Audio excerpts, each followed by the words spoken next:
Thanks, Diane. Thanks, Emma. And thank you to the home group, which is helping one more entrepreneur, for providing this awesome booth for us to speak in today. So if you have not checked out home, please do. You can check them out online. They do have some programs available for podcasting and things like that. You can see this. I'm not sure if you can, but it's a really nice setup. So if you want to go ahead and do some podcasts on your own, please do. I'm joined by Kim Hamill this morning, who was very happy to join us and talk about reinventing your culture, which I think is a really interesting conversation piece right now based on what's going on, right? So we've got not only people coming back to work, people who are now remote. We've also gone through that thing that happened for the past couple of years that made things not really normal. And so that's been a challenge. So you are the HR manager and safety program administrator at Apex, Mechanical and Fabrication Services. And really your focus, we talked a little bit kind of leading up to this presentation, your focus was not, let's go build a culture out of the gates. No. And I think that that's really interesting to share with our audience, because so many HR leaders have gone through this very calm, time where, you were handling all kinds of different things that were popping up and changing and whatnot. And now we're in this place where, culture is going to be front and center. Mm-hmm. And that's really about, doing things that will help your organization to not only recruit, but also doing things to help your organization retain, two of which are topics that are pressing right now in our recruitment world. So tell us a little bit about, kind of the culture component of Apex. And I'll leave it to you to take it away with some of the slides you have presented. If we have questions on the way through, please do chat them in. I will certainly be throwing some questions as well. But as I said, the conversations that I'm having around talent are very focused on not only finding great people and figuring out how they're going to fit the culture that they have there, but also figuring out how to retain the people we have. Yeah. And not necessarily, this is not focused on COVID and vaccination versus non-vaccination. That's a totally different session. But this is focused on how do we get and retain the best people. Mm-hmm. Okay. So just to set up a little bit of understanding about my perspective from employee culture, I want to explain a little bit about what my workplace is like. Apex Mechanical and Fabrication is a manufacturer and pipe fabrication company and mechanical contractor. So our employees are sheet metal mechanics, pipe fitters, welders, plumbers. That's the type of employees that we're dealing with. That's the trades and the services and products that we offer. So I think that may shape a little bit of what we have to say. The things that will be practical for us at our company are going to be something that you maybe could have envisioned or applied in a corporate office environment, and vice versa. So for that perspective, that's where I'm coming from. Yeah. In terms of the approaches that we had to take for our employees. But and we had talked about this before, but the main structure, the points, should fit other organizations, but it is important that there are things that won't entirely fit. But what Kim is kind enough to do is give us some of the tools that have made it more successful for her. Yes, absolutely. I wanted to give you guys some structure and framework for conceptualizing how to make culture changes or to envision culture in your organization, but then also give you some neat things that we have done in order to engage our employee population as well. Mm-hmm. So if it's okay with Kevin, I'll go ahead and jump in here and start with some of our slides. That's cool. Oops. Oh, sorry. Actually, let's go. We're going. That's all right. We're very excited. This is such an awesome setup. There's buttons to push. So I wanted to start off a little bit about talking about what is culture, right? So culture, it's the dominant collective beliefs of the people in your organization. It's what is acceptable as far as dress code in your organization. It's how it's acceptable to behave. They're going to vary quite a bit from organization to organization. Some companies will have a culture where it's high performing, high pressure, 100-hour work weeks are the norm. You could have an organization where you have to be really cool and really hip, right, in order to fit in with your coworkers. You could have a welcoming, hopefully supportive environment On the other side, you can have a toxic culture where you have hostile, behavior and harassment is the norm for your employees. So I really think that, with culture can be planned, it can be intentional, or it can develop without any type of direction or guidance from the people who are running the organization. So if that's not something that you have thought about in your organization before, that's okay. Historically, I think in HR, we've focused on the transactional, things like time and attendance, payroll, compliance, benefits, right? Those types of things. But more and more as HR professionals, we're being asked to lend our expertise and our guidance to the organization in shaping our message, right? The branding that is becoming so much more important for communications with your employees. That standard memo, right, that they might have issued 20 years ago isn't going to work today. You really have to spend a lot more time on crafting and honing your message. And so, we have a big role to fill in our organizations and being able to lead the company and lead our organizations and how to interact with our employees and to make that workplace experience exceptional for our employees. So one of the things I heard you sort of say, and I was thinking about a lot as we were leading up to the session, is I think there's a tendency for employers to say, well, we want to be that culture. Like that's who we want to be.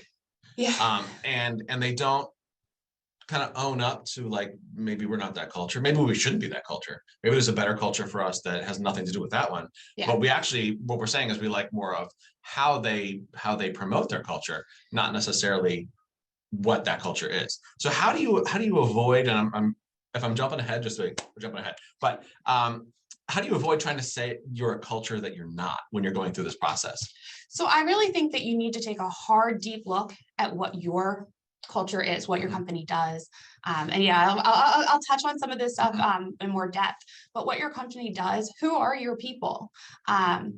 They have different interests, right? Our plumber has different interests and is going to think about things maybe different than your nurse or your school teacher, or somebody who works in a corporate office environment. Remote work, right, as something that was really popularized this past year. That works really well for different, insurance agencies or your consultants. But you can't be a plumber from home. It doesn't work. And so you can't have that type of flexibility, right, where you can offer people, 2 days of work from home and sometimes coming into the office in certain organizations. Right. So you really have to look at what your company does and how it serves its purpose, who your people are, and what your core values are and what you're trying to achieve in order to make sure that you develop a culture that is going to serve the organization and the employees. Makes sense. So this next upcoming month, or later this month, at the National SHRM Convention, Marissa Andrade, she's the Chipotle Chief Diversity, Inclusion, and People Officer. I think that Chipotle's brand really does a phenomenal job in being a destination employer. I've noticed in my local area that the fast food industries, right, they're really dying for people. They're not able to maintain staff, but yet all of the Chipotle locations that I visit are well-stocked, well-staffed, and are really doing well. So I was interested to see what she has to say. And she talked about this world of HR is really evolving. And she said the world of work and function of HR is undergoing an evolution. And I believe the role of HR today is to help an organization grow through its people. Corporations are only as good as the people they have and the purpose that those individuals believe in. So it really gets to the heart of what culture is, how fundamental it is to your organization, and how you can compel people to your mission and vision by harnessing their culture, their belief in your culture, and their engagement in your business. It's interesting how marketing has really formed a bridge with human resources in terms of the companies that I think work on culture really well include other parts of the organization and closely partner with marketing to make sure that HR folks are not marketing people typically, and marketing people typically are not HR folks. And Yeah. so using each other's expertise to have best practices is critical. And so having everybody kind of buy in, which I know you're going to get to, but that's a really critical piece. And I'm sure that that's something that Chipotle is really focused on as well. I will say that during the few years that we've working on culture, I have said I would trade my economics degree 10 times over for a graphic design degree and some experience in marketing for creating those newsletters, the PowerPoint presentations, all those employee communications. Yeah, if I could go back and do it again, that's definitely something I wish I had more experience with, because creating those professional level communications is something that I think as HR professionals, we really need to work on that. Yeah. If your company's big enough to have a marketing department, yeah, it's great to be able to harness them in, but not all of us have those resources available. True. So as we're starting to delve into the ideas of culture, I think many of you are probably thinking and sitting back and reflecting on what your culture is like. So if Diane and Emma, I'd like to ask our viewers to kind of drop down in the chat some words that describe their company's culture. And if you could share those with us.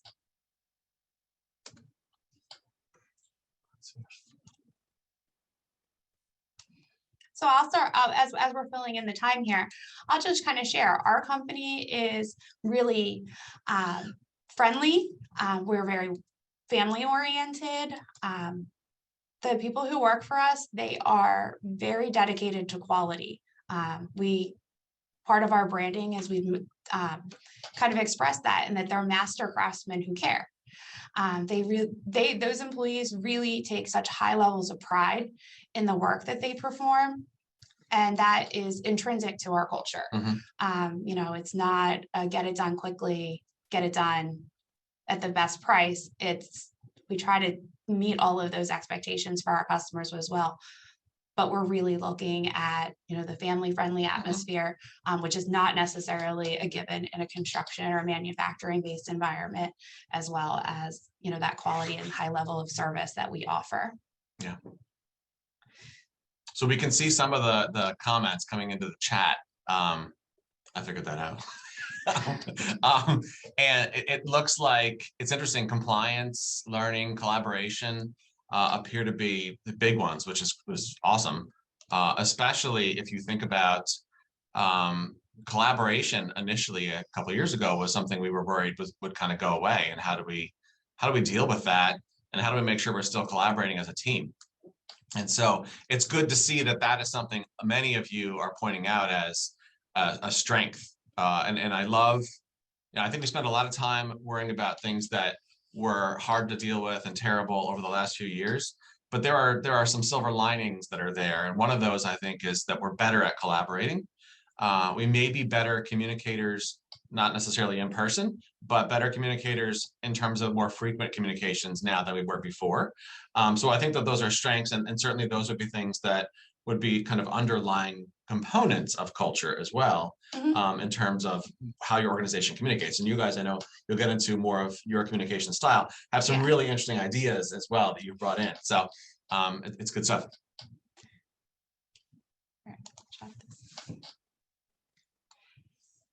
So when I was talking with Diane and preparing this presentation, she really brought home the point of culture can be accidental or reactional, or it can be intentional. And I will have to say that during my early years practicing HR, I've been doing this for 13 years now.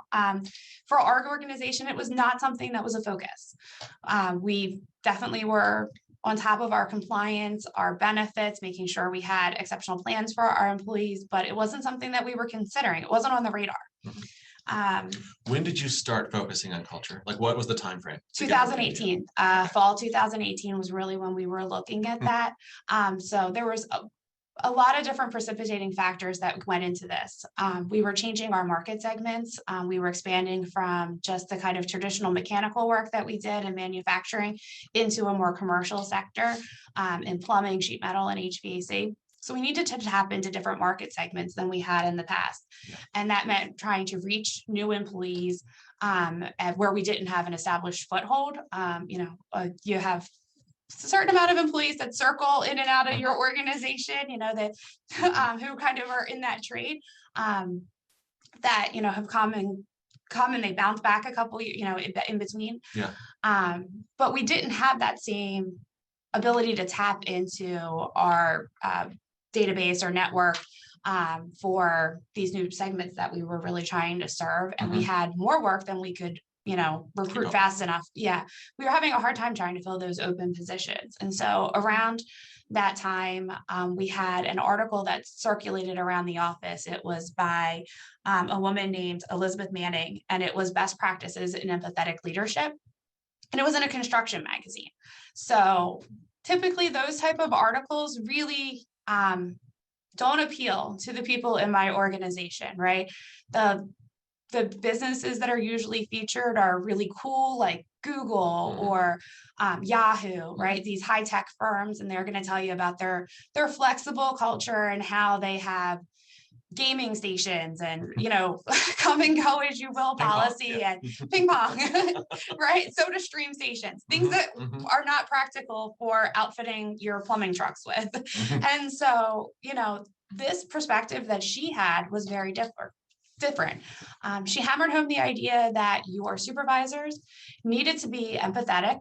They needed to use that information that empathy that they had for their employees to be able to recognize what made the employees' work experience difficult and not just shut it down, but be able to take that information and see if there was anything you could do to improve that work experience, and that would be a differentiator from your competition in attracting and retaining that talent. So one of the examples that she had in there, if you're in construction, right, or you have employees that have to commute to different job sites, those job sites can be, much further away from their home.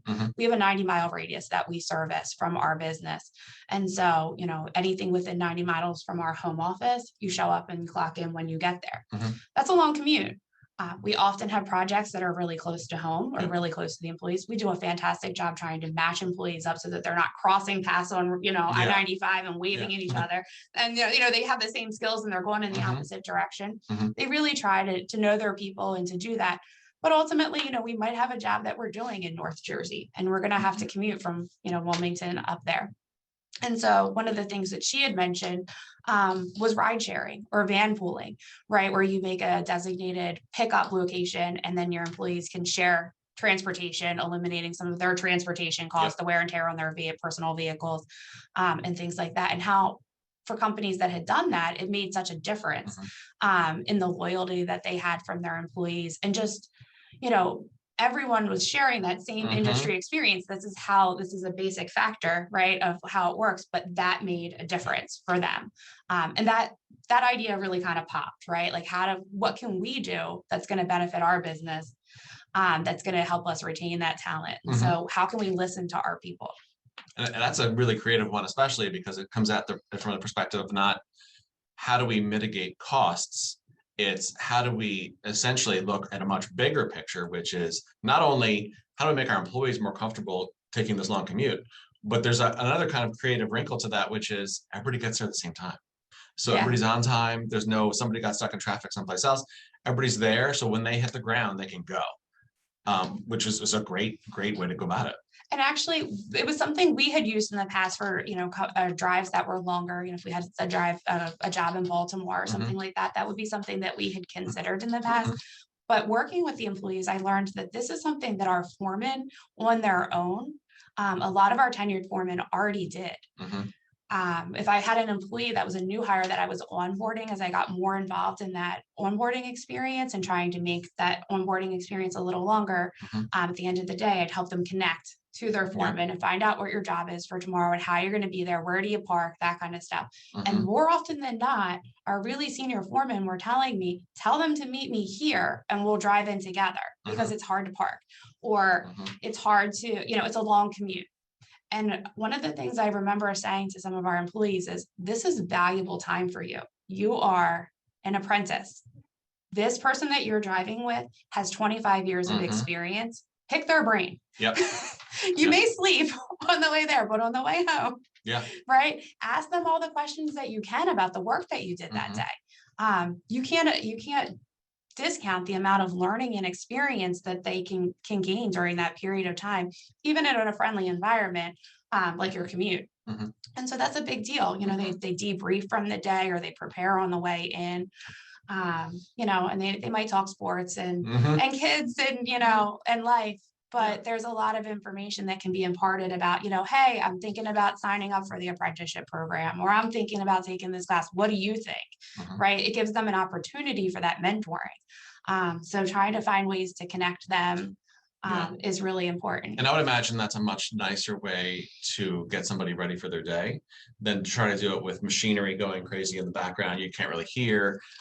It's a much calmer way for the person to then be able to ask questions if they're unsure, that they're not in front of the entire team asking a question. So that's a great way to get them ready and get them prepared. Yeah. And it's been a real struggle this past year. One of the things we had to do was we had to cut this out because of COVID. Right. So I don't want anybody out of work.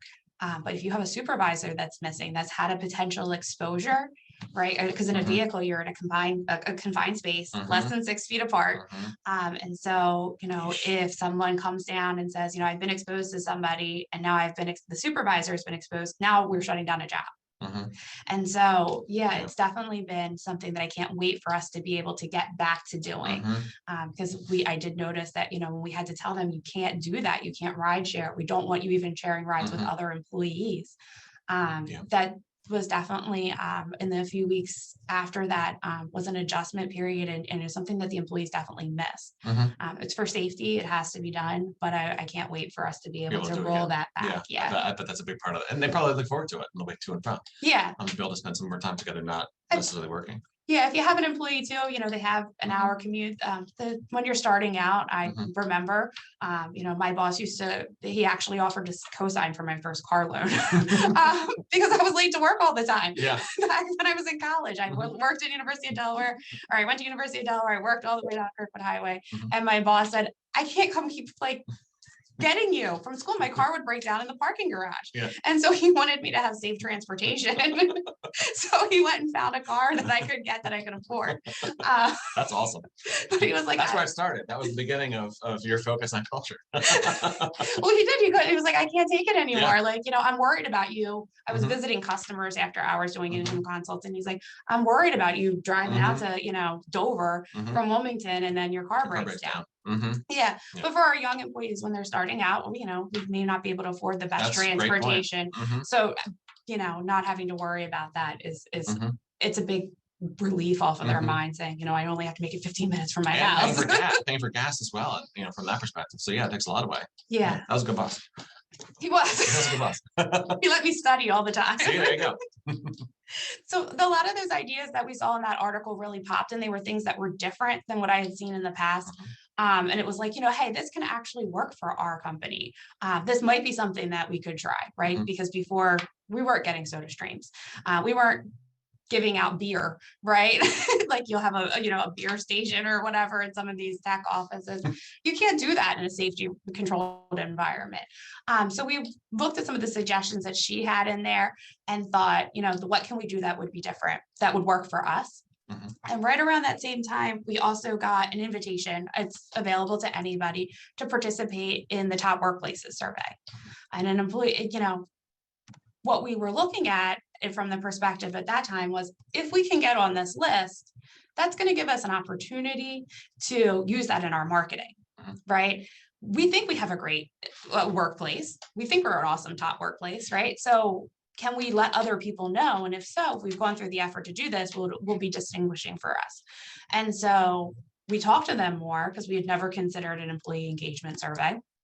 And so we ended up talking about, what data we would get from participating. And we learned that, even if we didn't make it on the list, you were going to be able to find out, what some feedback from your employees, and then if you were piqued their interest, we could purchase that data. So I think that at the same time, starting to get that feedback, it also really, that interaction with Energage, the company that does that program, really sparked a lot of interest for us in these ideas of employee engagement.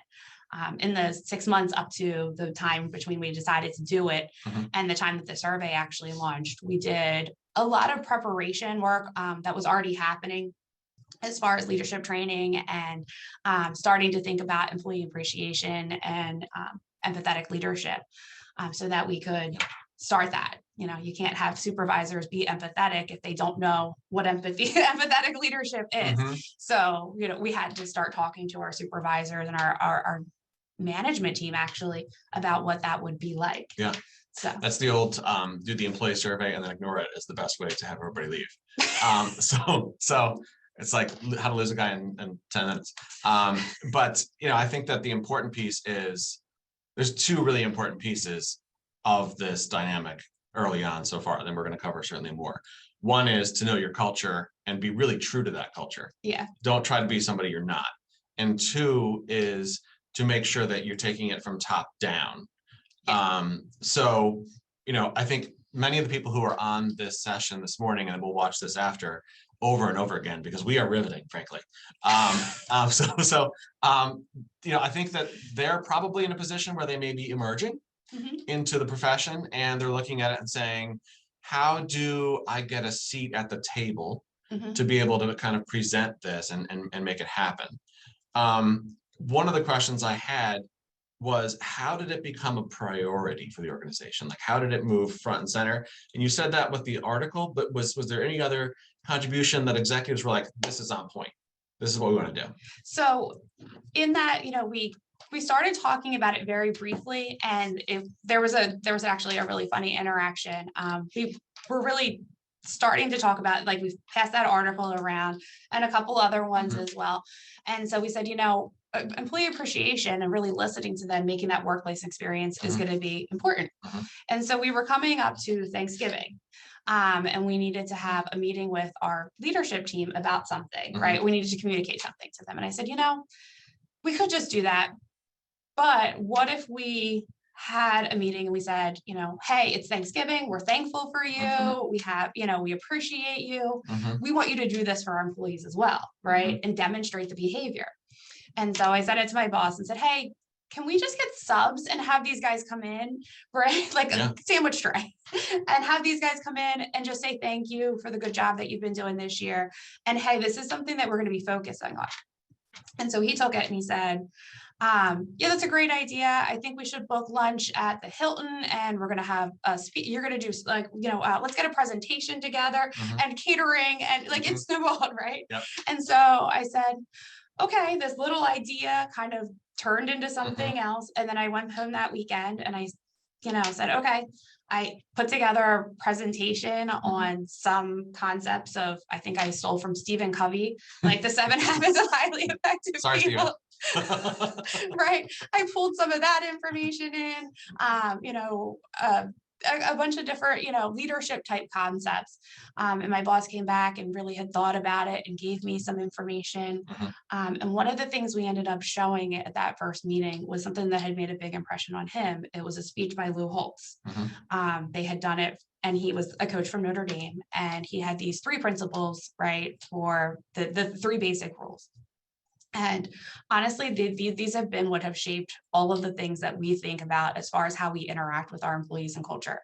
And so those rules are: do the right thing, do it to the best of your ability, and show people you care, right? And it breaks it down so that it's very simple and people understand, right? Yes, we're committed to quality, we're committed to service, we're committed to safety, right? But did you do the right thing? Yes or no, did you wear your PPE? We want you to do it, not because it's just a requirement, but it's the right thing to do. And I want to tell you why you want to do it, because I care about you, right? And it applies across everything that we're doing in the organization. It's how you get people to buy in. And so to your question, it kind of just snowballed, right? Yeah, from there, it was, it's not just your culture and your engagement with your employees doesn't just touch one experience, like the workplace experience. It's how you approach operations. Maslow's hierarchy of needs, right, comes into play. We did a leadership presentation for our employees, our supervisors on that. So we really, it just continued to grow. And we were so surprised, right? The branding, the marketing, leadership, performance management, it all had to be looked at again, based on, these initial conversations that we had. And it's ongoing work that has been happening within the organization for 3 years. It's interesting that it wasn't just about building a culture or promoting the culture that was there. There are pieces that you added in to support that. Yes. Which not only helped leadership, I would imagine, but also helped employees to say, no, we're invested in this. Like, this is who we are, and we're going to do this. Because I think that many times there's an idea and everybody talks about the idea and it's exciting, but then there's not any follow-up to it. There's no backup to it, right? You guys had all the backup there with the presentation from Lou Holtz, and certainly doing your homework around Maslow's. And so putting those pieces together made them feel like this was an investment that you guys were making in them. I will say that, to your point about, the fastest way to get people to ignore it is acting on your employee engagement survey is going to take a bunch of time. And I really try to make an effort to I just did annual reviews. They hadn't been done for a while with one of our departments. And so I said, this is something that took actually almost a year to get into place, because we had to get job descriptions put together for your department, because you wanted to learn how you could learn and grow, which means I had to develop a career ladder for you guys, right? What you needed to do between one job description to move up to the next position. So that took time. Then we had to have your supervisors fill out your review. And now we're meeting with you and setting annual goals. So, I want to explain to you that you guys told us last year, almost a year ago, that you wanted to know more about, how you can learn and grow in the organization, and that we are listening to that. But here's what we had to do in order to react to that. And so thank you for, giving us that feedback. And I hope that, you can see how we've spent so much time and effort in connecting that to what we're doing today. Absolutely. Yeah. So, I think one of the things that I wanted to ask you guys, and maybe we'll talk about this a little bit later into the presentation, if time allows, is what kind of cultural organization initiatives that you would like to see that would benefit your organization. If you guys want to add those down in the chat a little bit later, we'll have maybe Diane or Kevin here share those with them as you get some time to think about that. So we've started talking about this a little bit, right? I think what you need to do conceptually from the foundation is to think about what makes your culture unique, who your employees are, what is it they do, why do they do it? Right? Our guys are our employees.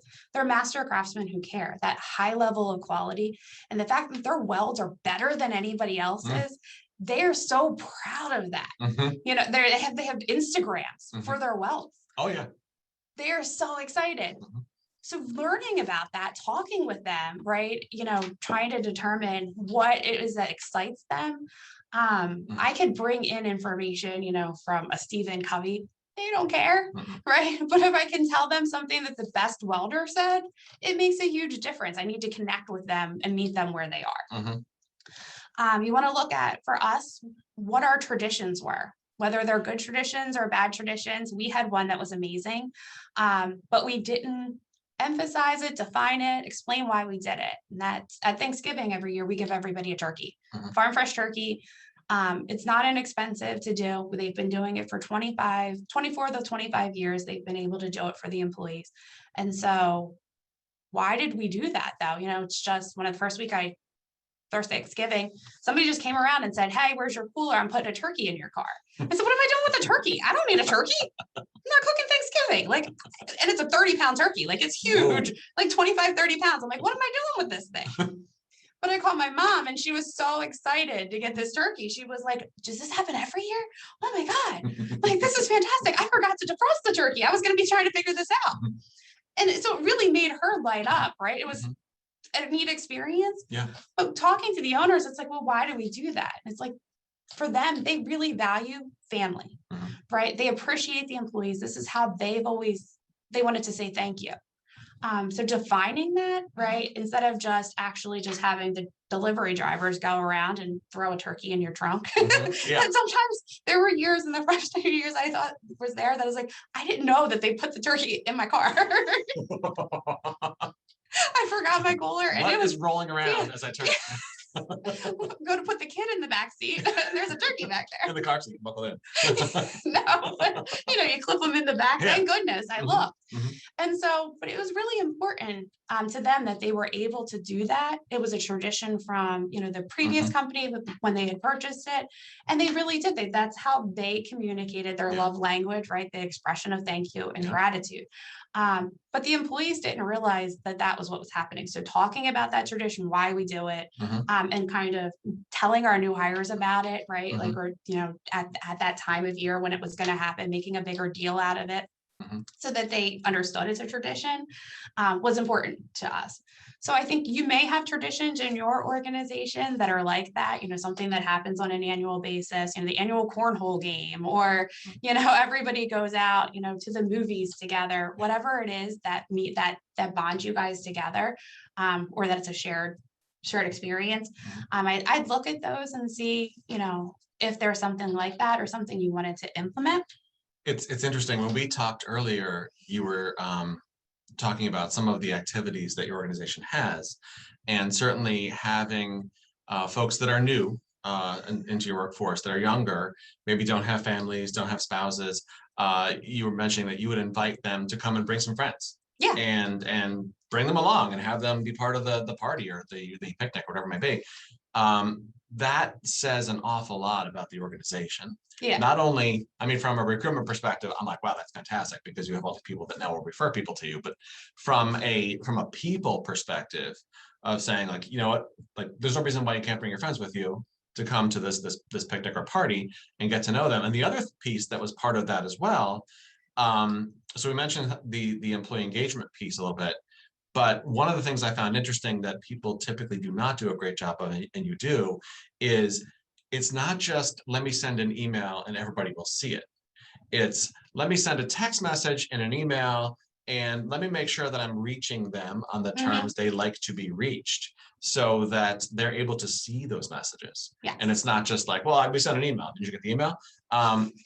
It was up in the break room. You didn't see the break room. You're not in the office. So, being able to do those things, I think, is also important. It also defines your culture and makes it unique. Yeah, we do try to communicate across a variety of different mediums. I have a slide on it a little bit later, but we do a web board, large 60-inch TV out in the shop that will put PowerPoint slideshows and things like that up about upcoming events, or messaging. Or even just recognition, like, hey, you guys did an amazing job. Here's the thank you note that we got from the customer that they might not have seen in the past, because we know that you worked substantial overtime on it. We wanted you to know how much they appreciated it, that you got them back up and running. Yeah. We'll do text messages, we'll do email blasts. And then a lot of times I'll send an email directly to the supervisors and say, hey, that email went out tomorrow at your morning meeting. You have to read it because they still didn't see it. Yeah. Please do. So I think that conceptual work, though, about figuring out what makes your company and your culture unique, it's going to help you figure out proposals that are going to be organic and resonate with your employees. If you come up with something that feels gimmicky or not authentic to your organization, you're going to have a really hard time getting people to buy into it. And, you don't want to sell something to them. You don't want to try to get them to buy into it. You're really looking to do something that enhances their experience, and engages them. And so that has to be something that meets their needs and that they're interested in to begin with. Yeah, I do think that the fastest way to remove authenticity would be to sell something in the middle of it. It's not good. Go ahead. So, and once you've done that conceptual work, I really think that's important. If you're not engaged with your direct line workers, right? And many of us in HR, we're not, unless there's like a reason to be. We may not see them on a regular basis. If you're new to HR or you're new to your organization, I think that you really have to spend some time thinking about those things and going through the exercise of trying to think about what makes your company unique and what's going to be appealing to your organization. And at that point, you may have come up with some of those culture initiatives, right, that you think would be a hit for your organization. And at that point, I think it's time to get some data. I'd go out. I'd highly recommend doing an employee engagement survey. What you might think might be the biggest issue for your organization, you might think communication is lacking, or you might think your employees don't feel appreciated. And it might come back that, your scores are in the middle on those, but they think that there's a terrible problem happening with, their manager doesn't care about their experience, or they don't see a path for professional development. And so you're going to have to readjust, right? Reacclimate your position or reacclimate your plans to target most effectively what is going to benefit your organization the most. We have, over 3 years kind of tackled a lot of different things. But often in an organization, you're looking at limited time, limited budget, limited resources. So you have to be strategic as far as what you can pick in order to implement.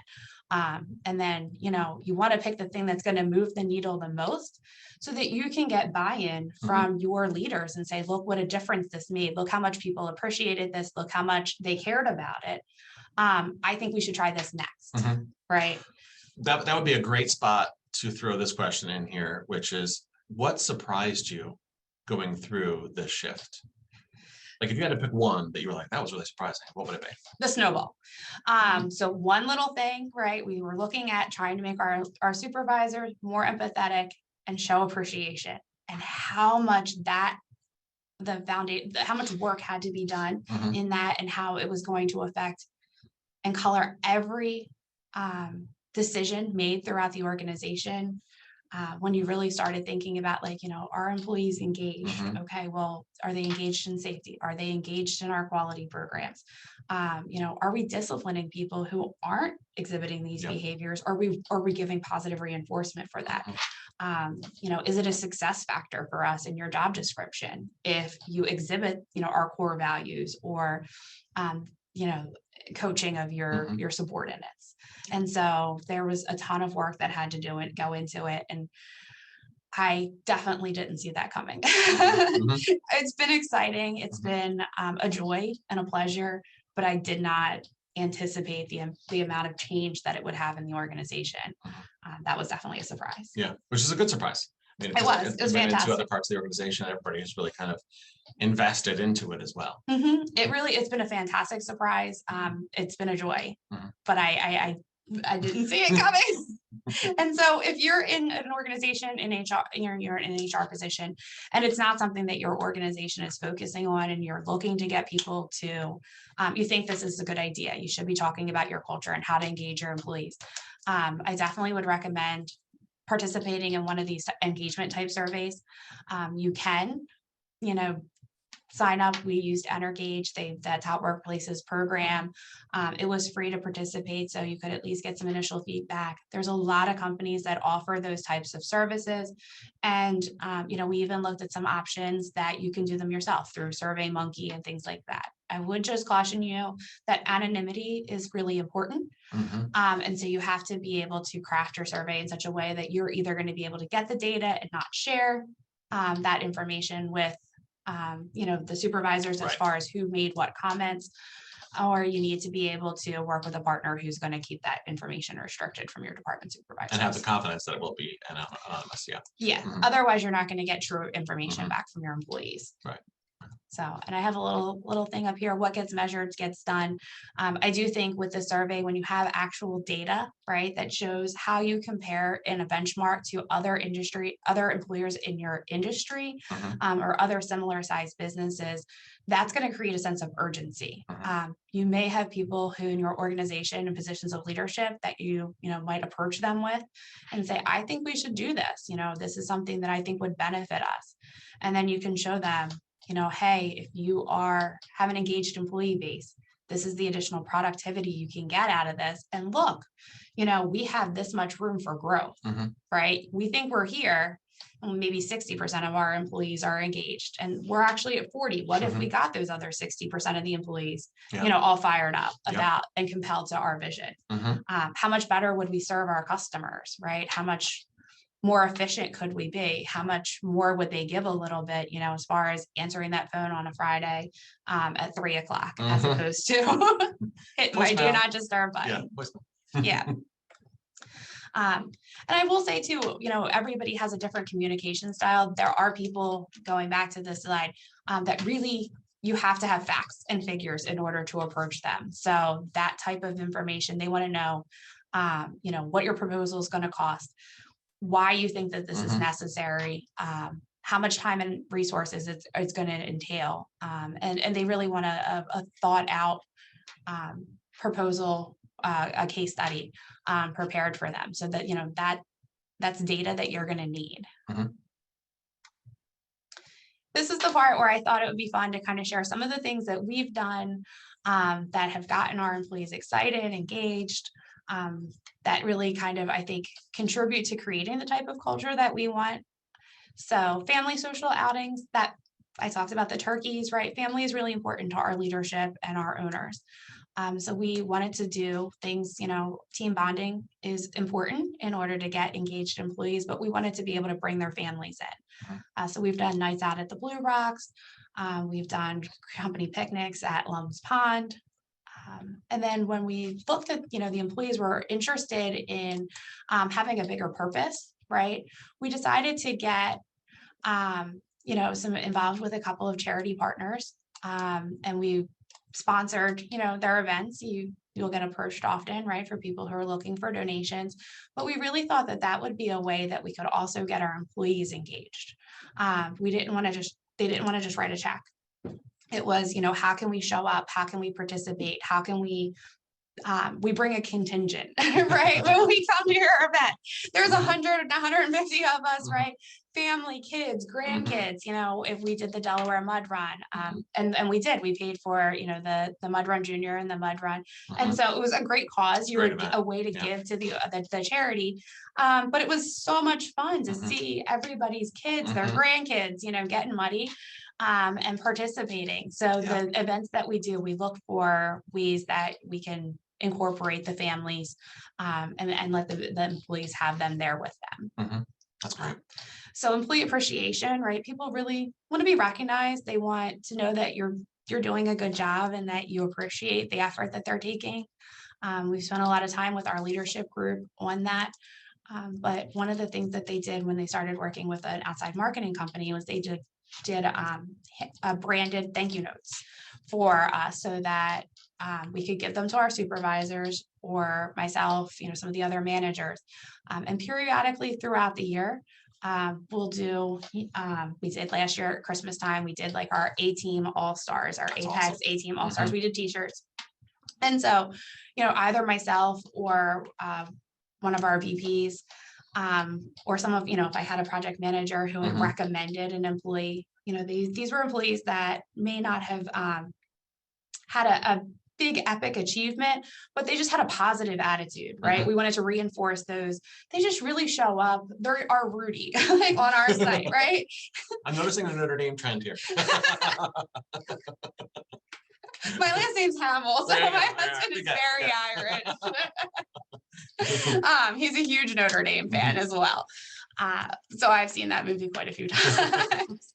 But we wanted to just show them appreciation for, always bringing that positive attitude to work, just doing a great job, always going the extra mile. So we sent out, handwritten thank you cards, and we'll do that a couple times throughout the course of the year just to say thank you. And to get one gentleman to write a thank you card to another, believe it or not, is not the easiest thing in the world. There have been times where I actually have, taken what they've told me, written it up for them, and then let them put it on the card. And I'm like, this is what you said. But they were like, I don't know how to do that. Right. So it's a lot of coaching and giving back to our employees. But those thank you cards, I got texts, emails. They were really excited to have received them. They didn't see it coming. And so, it was really cool. I'll show you how we actually delivered those thank you cards in a second here. We've worked a lot on employee recognition across different media, right? So we'll include pictures in our company newsletter. We'll recognize employees at meetings. I think a lot of companies were already doing this, but this is not something that we had done in the past. We hadn't really spent a whole lot of time and effort in employee recognition. Mhm. I think there was a perception a little bit that you don't want to shine a spotlight on somebody because it's going to make somebody else feel bad and it might disengage them. And so we kind of had to work through that a little Yeah. bit and find out that it in fact did actually make our employees very excited to be recognized and encourage them to do something. Mhm. The level of employees that we're trying to recruit, it's across the board, but a lot of them are new to the trade, new to their careers, and weddings and babies, recognizing those milestones. I found that it means a huge amount. We'll send flowers, we'll send a gift card, an outfit for the baby, a housewarming gift, things like that. And the employee response, how did you know? Yeah. Right. That, or my wife was so excited, or, this was so cool. Nobody else, I know gets a gift from their boss. Like, this is so neat. That's a great, I mean, that's a point in time in somebody's life that is obviously life-changing and a huge moment. Yeah.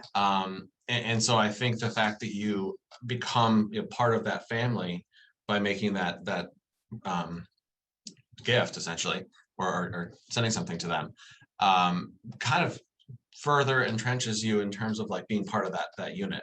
Yeah. And they're like, wow, that's really neat that you guys thought of us enough to do that. And frankly, it's something where they're so excited that the downside, and I've heard this from people, is that they don't work for Apex, but they may work for other organizations that they're like, what's going to happen while I'm out?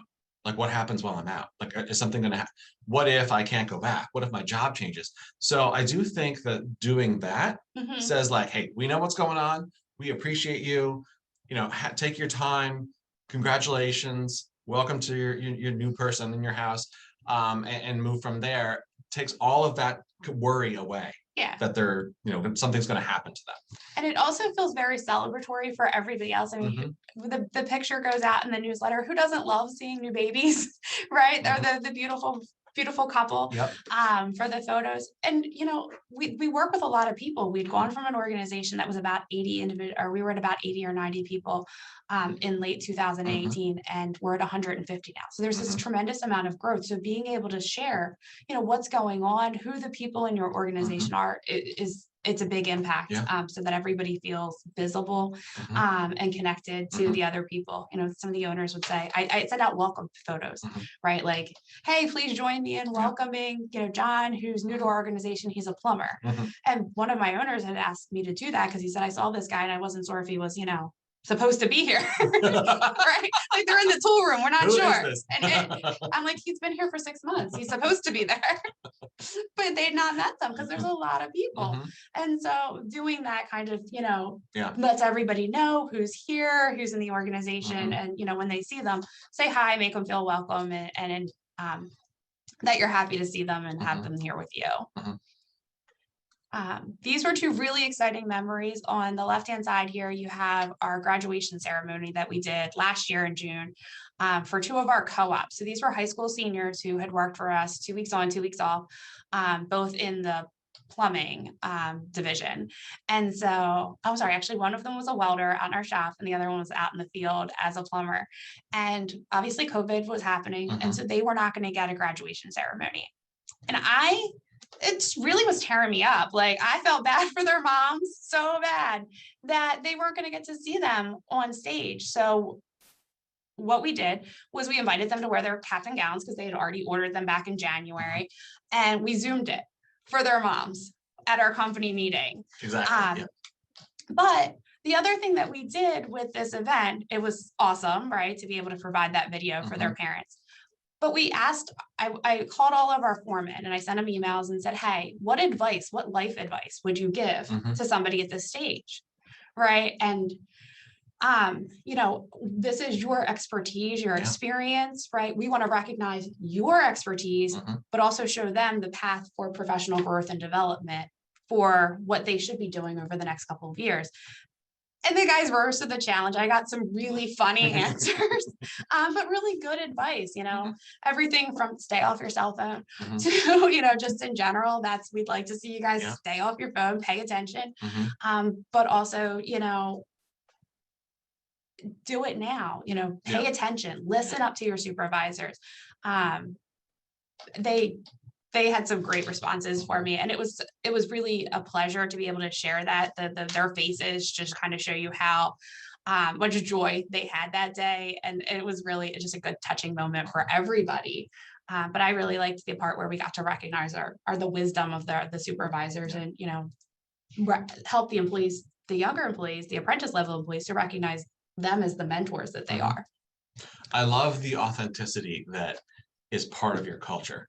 Like, it's so genuine. Yeah. Right. It's there's nothing that's like, we're going to do this because then you're going to do this for us. It's like, no, we do this because we care about our employees. Yeah. And I can literally hear probably my mom giving me the, like, do us to others as you want them to do you. And it's that is definitely a piece of this, is that you created a culture, and as you embrace people into it, they already understand how to operate based on how you treat them and bringing them in.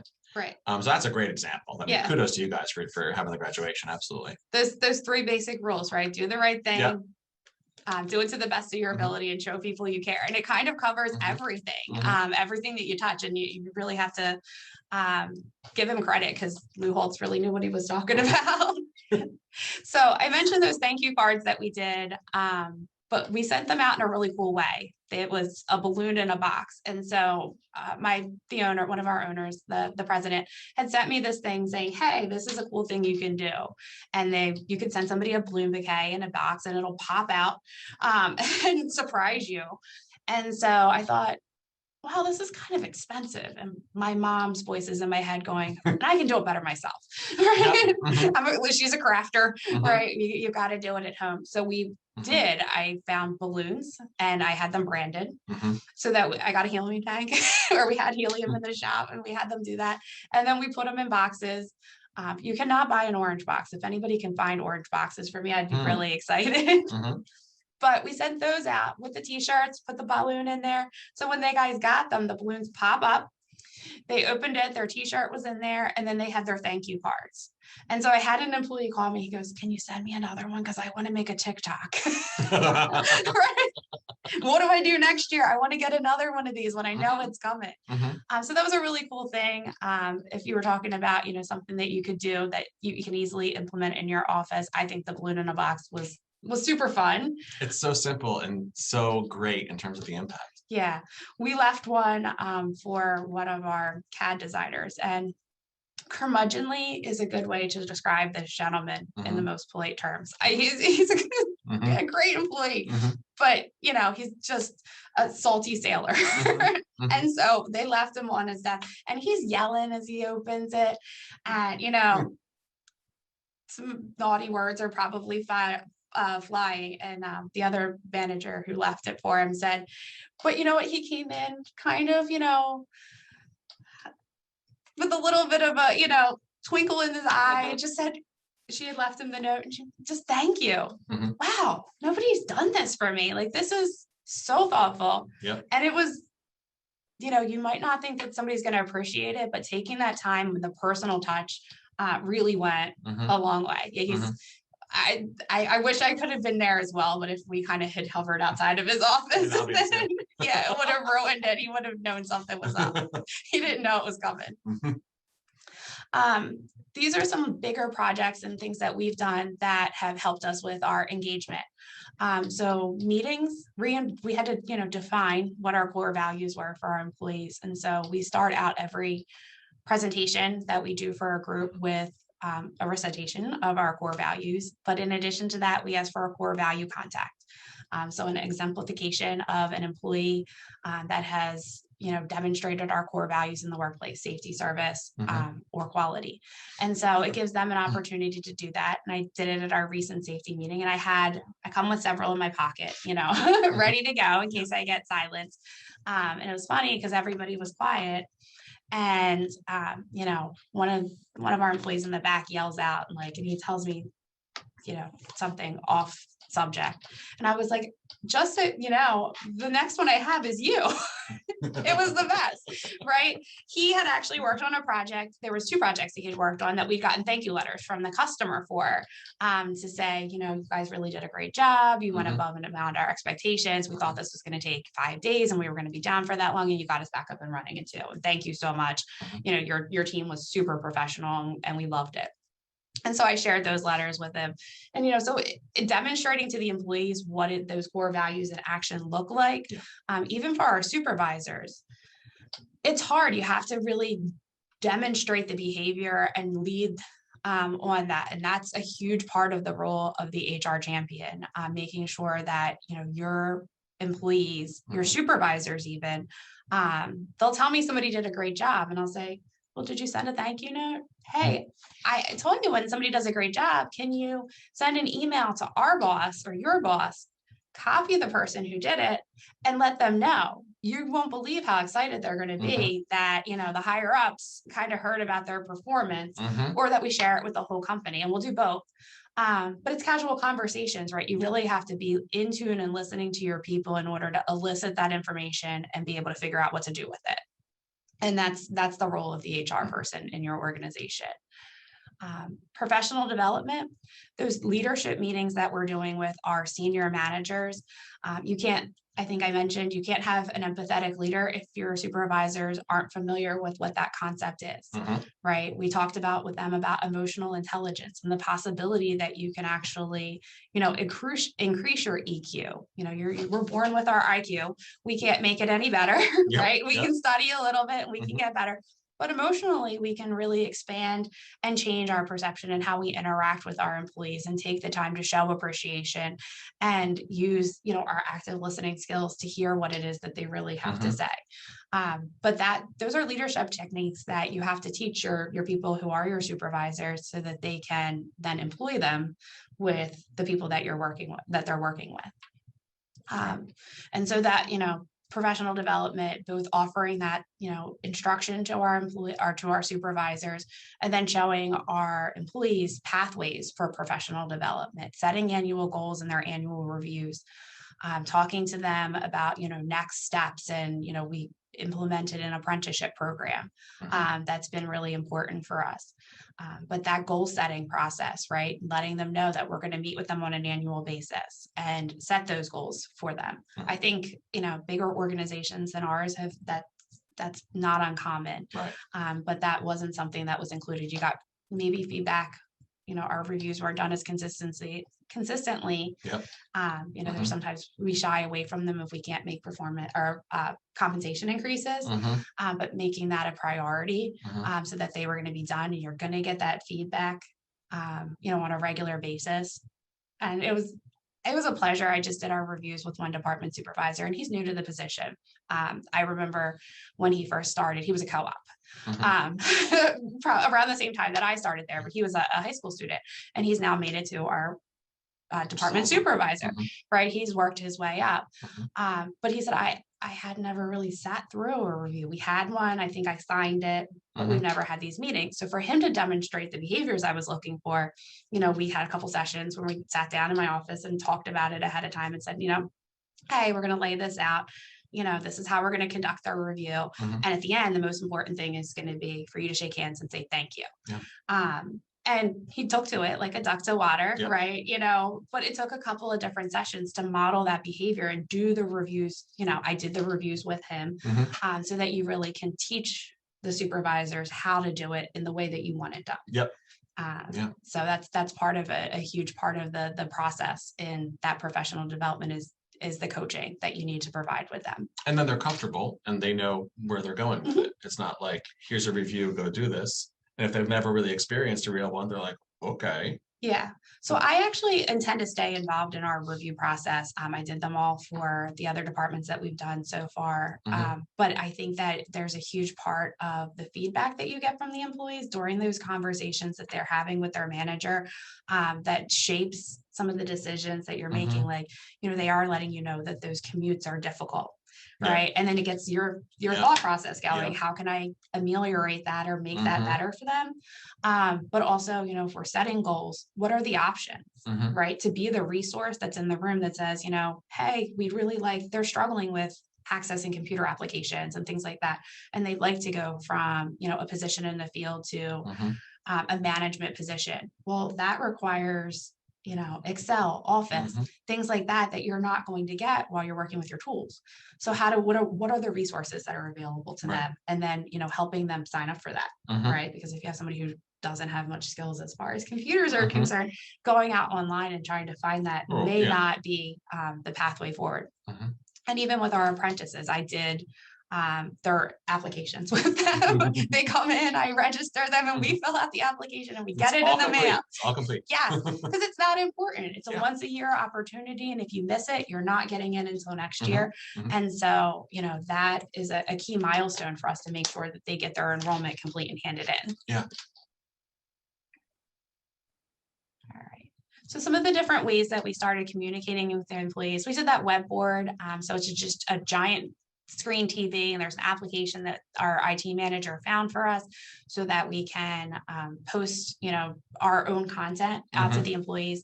But those visual reminders for communication are excruciatingly important. You can send the email and not everybody will check it. You can send a text message, not everybody will check it. But if you're walking by it, every time you have to go to the bathroom, you're going to see it. Yeah. And so we also, one of the other things that we do is a mobile texting app. And obviously texting is where we all are today, but our employees are remote, right? So I think some companies might use something like Slack, but for our guys what I got was, we still had some burner type phones, right? You know, people had phones that were on like limited data plans. Yes, that makes sense. Right. I mean, when I first started doing it 10 years ago, there were some employees who actually didn't have texting capability on their phone. They brought it in and they were trying to find their text messages. And I'm like, this is such a dinosaur. You can't get a text. You don't have texting. Yes. We're pretty much out of that. I have down to 2 employees who don't have text or email. But it was a way to reach the people who were remotely located, who weren't coming to the office. We might not see them for 6 months or a year. So to be able to put that in a method that they communicate has really been important. And it's not my favorite way to communicate with employees, but more often than not, my cell phone number is on every email communication that I send out to them. They all have it. And I answer it all the time, and they text me because that's how they want to communicate. You know, that's really comfortable. Yeah. So really trying to respond and react to the way it is that, you know, if they want to request our vacation that way, they have a problem, they want to ask a question. You know, I let them know if I don't respond to your text, if you send it to me over the weekend, please reach back out to me during the week, because your text messages aren't like your emails. I don't file them away, emails, until I actually act upon them. But the text messages, you know, you kind of sometimes will miss them. But the mobile texting app, it's a great way to just blast information out to people all at one time, and then you can schedule reminders, right? You know, things that you want them to do. And I think pre-scheduling is fantastic. And I also think that it's a nice way to kind of nudge without it being a, you know, report to the principal's office type thing. It's more of a like, hey, you mentioned this, we sent you an email, please go check it. This is what it's about. You're going to need this for tomorrow. Right. Which is a great way to kind of open that communication line without it being, I think sometimes texting can be, I need you to do this right now, or you did something you shouldn't have done. And it's like, I need to get to you without calling. You're utilizing it from a perspective of just a reminder, like this is coming to you and you need to pay attention to it so that you know it's there. Yeah. So during the heat waves, I'll schedule reminders like, hey, you know, reminder to take additional breaks and slow down, you know, so that you, until you're acclimated to the heat. And, you know, I'll send one the next day, say, you know, all of our sites need to have ice and coolers and water on site, you know, supervisors, you can use your credit cards to purchase these items, to make sure that they're available for the employees. So the employees know that they're supposed to have them, and the supervisors know it's okay to go get them. Yep. Right. And that's how that's supposed to happen. But that's taking care of a fundamental need. It's a safety precaution, but it also lets them know, we care that you're comfortable. And we appreciate the fact that you're out there and it's 105 today. And with a texting platform, you can put it out to everybody immediately and not worry about somebody not get it. Yes. Right. It's all out there, which is good. Kim, Yes. we had a question about what was the software, what's the software that's being used for the web board? That's a good question. I can get that information for you if somebody will email me. Diane, if you can put my email address in there, I can let them know what that is. Absolutely. I'll make sure everybody has your email address. I can't remember what the name of the company is that we use. I have a link or whatever that I log into in order to upload the text or the information that we have. Okay. But yeah, it runs off a regular TV with a computer on it, and we have them in multiple areas in the facility.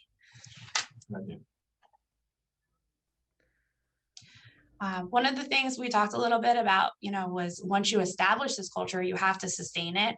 And it's hard to turn down somebody who's a new potential hire who has the skills, who isn't a fit for the organization. But to be a company that's family friendly, that, you have employees that want to do the right thing and show people you care, it meant that HR has to get involved in those interviews. And, we ask questions, things like, what would you do if an employee came to you with this problem? And if the supervisor says, that's not my problem, tell them to figure it out. They didn't get their paycheck. And they'd say, well, I don't care, right? That's not a fit because it's really fundamentally important to that individual. It's a huge part of their work experience. And if you're not going to take the time and effort to make sure that that employee does that, we're going to lose that employee. And we spend a lot of time and money recruiting them. So, we have to make sure that the people that we're hiring are a good fit for our culture and that they're invested in the same principles of, showing appreciation to our employees and engaging our employees. That is what we're doing, And from a recruitment perspective, I've seen this happen where, somebody comes in that you talk to that you're like, wow, this person would be amazing in this organization. And look at all the things they can bring. We never thought this person existed. And what ends up happening is if they're not a fit for your culture, it's not even just the time and expense of bringing that person in. You also have to undo the things that they may do if it doesn't work out. So you've got employees that were surrounding them that you need to kind of reconnect with and pull back into the culture. And they may leave, frankly. I mean, your indication that it's not working may be that people start to leave and you don't know why. Yes. So those things happen. So, to your point, and I love the fact that you brought this up, not only being authentic and developing a culture, but also then saying, this is the culture we're hiring to. Yes. So everybody's very clear that this is not like, for 2021, we're going to have culture, and 2022 is something different. And so maybe we can slide them in next year. But this is where we are, and this is how we hire. Yeah, and the cultural type of standards that we're looking for, those Lou Holtz type things, where they show people they care, and that they're actively engaged in the employees. It does affect everything that is happening in our organization, not just from, we want to improve the workplace experience. But if you have a supervisor who won't agree to be empathetic and hear out an employee, and is tuning them out on a regular basis, we do safety sensitive work. And so it can become a fit for duty issue, right? If you have somebody who's got extreme emotional distress, is having, a personal problem at home, is having a medical issue, right? Or a substance abuse issue, we need to make sure that we're in tune with that. And then we're addressing that, we're proactive and helping them to mitigate what those problems are. Sometimes a friend or a friendly ear, a referral to the employee assistance program can help mitigate those types of situations, but also you're actually in tune so that if the employee is potentially unsafe and, unfit for duty, that you can alert somebody before they actually get hurt or they hurt somebody else. So there's more reasons besides just, I came to work today and Kevin made me feel good and I made Kevin feel good. And, we connected and, Don't come back we were tomorrow. bonded, right? Come back tomorrow. No, we want you to come back tomorrow and we want you to come back in the same capacity that you came into work today. We want you to be safe. Right. Right. And so it's throughout the entire performance cycle. Performance management. So we talked a little bit so far about setting expectations, right? It starts in the job interview process, or even before that in your branding and your communications that you're having in your recruiting. But during that whole process of your onboarding, you need to set expectations for your employees and your supervisors. You want to coach and offer positive reinforcement and mentoring, showing them how to show appreciation to the employees. Give them professional development techniques that they can use for communication or the empathetic leadership. And then give positive reinforcement both to your supervisors and your direct employees when they're doing things that embody and exemplify your core values. Show that appreciation. The thank you, it's so inexpensive, and not using it can cost you a lot of money. And it's irreplaceable, but it just makes your workplace a nicer environment. And then disciplinary action and termination, eventually having employees who don't fit into the culture exit your organization because they're not meeting your standards. You want to give them opportunities to know what those expectations were. You want to give them positive reinforcement if they are doing a good job, coach them if they're not, and show them how to be redirected. But ultimately, if those are success standards for your business, right? I look at it in terms of service. If I work in direct customer service at a hotel and I'm rude to a guest, right? That's unacceptable behavior. And I would clearly see no problem disciplining an employee for that. You have to look at it the same way in terms of interacting with your employees as a supervisor, right? If you're disrespectful and rude and condescending to an employee, that's not acceptable. And it's also worthy of disciplinary action in order to reinforce the culture that you want. And there's a cost if you don't enforce that, because Correct. then other employees go, oh, well, they're not really serious about it. I can do what I want. That's not that they would at that point, but one of the things that is not spelled out here, but is definitely a part of it, would be the onboarding process and spending the time to onboard people into the organization and make sure that they have the training to know what you're doing over the lifespan, which is even better. This is how we would do reviews, and this is how we coach, and this is how we reinforce positive behavior. Is something that I think many times there's a relief of, like, we got the position filled. The person's here.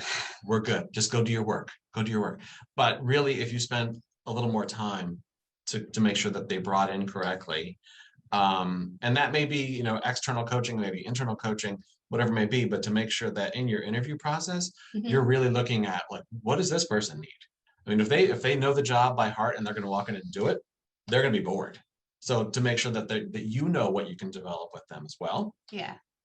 And then include that in as they move through the organization, ideally. A lot of the hires, by ratios of more of our hires are at the apprentice level and have a long way to move up through the organization. So there's an extensive amount of training that we provide, both as far as safety is concerned, on your job training. But we're trying to work on doing that for everybody across the organization through that goal setting. I have reached, I think, building a business case. So if you are trying to get a seat at the table, I think was one of the questions Kevin wanted to answer me, but we're getting close to the end. How do you get, the ear of somebody in your organization? I think there's a good chance if you work in an organization that's large enough that culture is something that they're already thinking about. So you're emerging HR professionals in a company that may not be considering this. The one advantage you have is you can probably walk in and talk directly to the person who's going to make that decision. So there's a benefit to that there. You probably have direct access to your CFO or your operations person. So I think that doing your research as far as what levels of employee engagement, how they can affect your productivity and profitability that's going to compel them to your case, right? You need to influence them to see the importance of that. And if you can show that you can be more profitable, right, and that you can be more productive and more efficient, that you could do that. And there's a ton of studies and those employee survey companies that you may work with are going to have a lot of data as far as that is concerned as well. For HR, right? If you have an HR department or you're going to take that to your CFO, less turnover with employees that are engaged, right? 65% less turnover is the statistics that I found. That's huge in terms of recruiting costs, vacancy of the position, while you're not being able to, meet those targets or meet those deadlines that you have for your customers. And if you have a company like mine where safety is a factor, safety engagement is something that they already have to do, right? You have to compel your employees to understand why it is important that they have to follow the rules, that you care about them and this is for their benefit, and you have to build that trust. So you can a lot of what we do is to share budget, right, between the safety department and HR, because we're serving similar purposes in reaching out to the employees. So that texting app, we use it for our safety incentive program, as well as reaching employees to let them know that we have a company picnic coming up. So, you can find ways that you can share resources and make it more palatable to fund those proposals and initiatives that you might be looking at. Yeah. I love the fact that you started with CFO and operations in terms of a partner as you're building autonomy and building sort of a building the snowball, I'll call it, take yours. So to get people involved, to get them interested. And I think many times there's a sort of a relationship that can happen between CFO and CHRO that it's not necessarily work together. It's you're the police and you're the checkbook manager and we can't see eye to eye. But when you can, it becomes a win-win for the whole organization. So to really, you took the time to come at this from a financial perspective, which is how do we convert this into something that will make us look better financially as well? So it's interesting to your CFO. Right. Talk to them about balloons and boxes, depending on the CFO, may or may not be their favorite topic. They're going to see expenses, right? They're not going to know you can do it yourself. They're going to see expenses. So I think I love the fact that that's where you win. Yeah. And I think that's really important for this, for culture, and for all other operations as you're working through wanting to improve your organization, is to work with your CFO on, let's figure out what's going to make sense for us. So.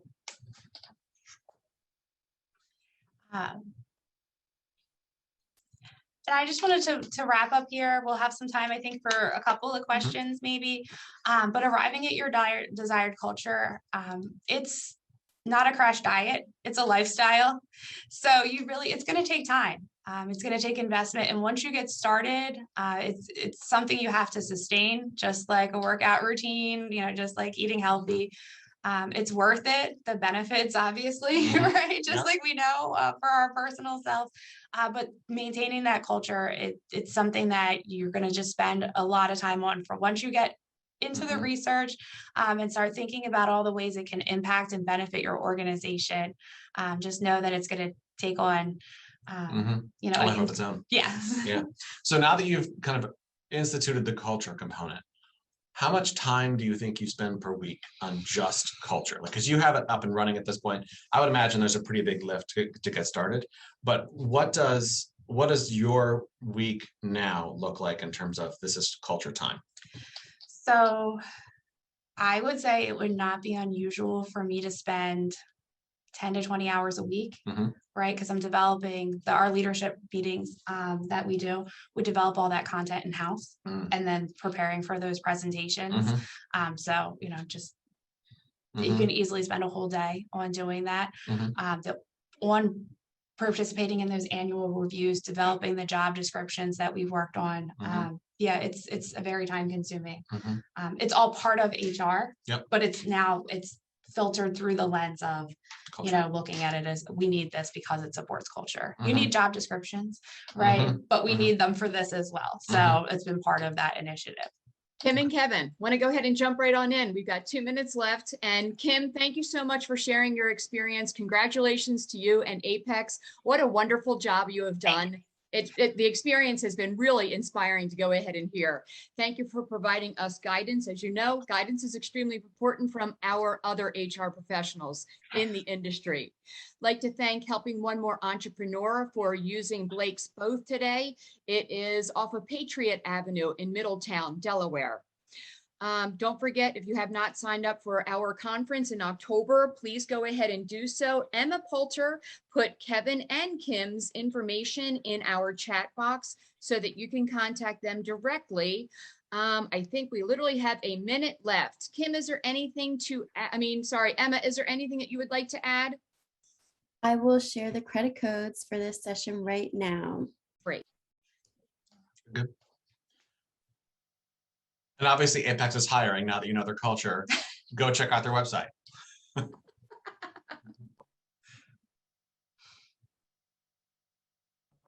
So here are your SHRM credits and your HRCI credits. I have one comment already in down below. Kim, it is from Brian Pennock, and he says, thank you. This was an awesome presentation.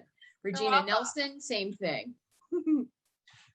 So thanks everybody for joining us this morning. Thanks, Kim, for putting this presentation together for us. Thank you for help facilitating. It was fun to work with you on this. This is great. Thanks, Diane, for programming, and Emma for pulling it together on the tech and social media side. I hope you all have a great rest of the week and join us again soon. There's quite a bit going on courtesy of Diane in terms of programming and the conference obviously coming up. We're still accepting sponsors for the conference if you'd like to join us. So if you'd like to be in front of everybody, please let me know. You can message me and we'll get you set up with sponsorship. Thanks, everybody. Thank you. Take care. Take care.